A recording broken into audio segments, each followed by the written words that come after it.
ആ പേപ്പേഴ്സ് ഒന്ന് എടുത്ത് കാണിച്ചു.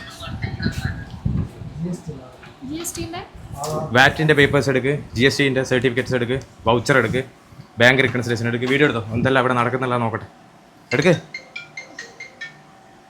ആരാ ഇവിടെ അക്കൗണ്ടിങ് ആരാ കൈകാര്യം ചെയ്യുന്നത്? ഇനി വന്ന് എനിക്ക് പേപ്പർ എവിടെയാ വെച്ചതെന്ന് അറിയില്ല. GSTൻ്റെ പേപ്പർ എടുക്ക് ഫസ്റ്റ്. ബാങ്ക് റെക്കൺസിലേഷൻ എടുക്ക്. എടാ എന്ത് സാറാ വിളിക്കാൻ? ഞാൻ ഇവിടെ അക്കൗണ്ടിങ്ങിൽ വർക്ക് ചെയ്യുന്നത്. അപ്പം എനിക്കറിയില്ല എന്ത് വന്നിട്ടുള്ളൂ എന്നാ പറയുന്നത്. എന്ത് റെസ്പോൺസിബിലിറ്റി എനിക്കുള്ളത്? ഫസ്റ്റ് അക്കൗണ്ടിങ്ങിനെ കാണിക്കും. അക്കൗണ്ടിങ്ങിനെ കാണിക്കും ഫസ്റ്റ്.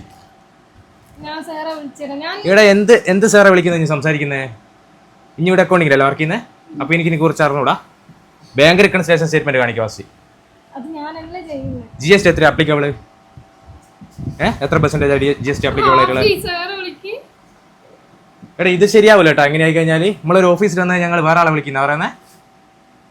GST എത്ര പെർസെന്റേജ് അപ്ലിക്കബിൾ എന്നുള്ള എനിക്കൊന്ന് കാണിച്ചാണ് ഫസ്റ്റ്. അതൊന്നും നമ്മളെ ബാധിക്കുന്ന കാര്യമല്ല. വീഡിയോ എടുക്കടാ, എല്ലാവരും അറിയട്ടെ ഇവിടെ ഇങ്ങനെയല്ല നടക്കുന്നതല്ല. GST എത്ര പെർസെന്റേജാ അതറിയില്ല. ബാങ്ക് റെക്കൺസിലേഷൻ സ്റ്റേറ്റ്മെന്റ് കാണിക്കും. വൗച്ചർ കാണിക്കും. എന്നാ അക്കൗണ്ടിങ്ങിന്റെ ഡെഫിനിഷൻ പറ, അത് നോക്കട്ടെ. അതറിയാൻ നോക്കട്ടെ. അക്കൗണ്ടിങ്ങിന്റെ ഡെഫിനിഷൻ പറ. അക്കൗണ്ടിങ് കണ്ടുപിടിച്ചാരാ? ഇതൊന്നും ഇതൊക്കെ അറിയില്ല അല്ലേ? എന്നാ കളിക്കുന്നേ? Happy birthday.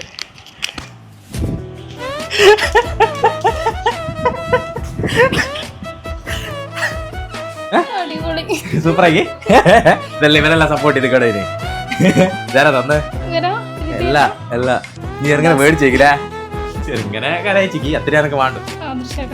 കല്യാണം കഴിക്കാൻ പോകുന്ന ആള് ആർഷ. അപ്പൊ എങ്ങനെ ഉണ്ട് പറഞ്ഞോട്. അപ്പോ ഹാപ്പി ബർത്ത്ഡേ. സൂപ്പറാക്കില്ലേ? മറന്നുപോലോ? ഐ ലവ് യു പറഞ്ഞേക്കോ. Okay set. ചെറുകളെ മേടിച്ചേക്ക് അല്ലേ? പോരാ. ഹാപ്പി. Thank U.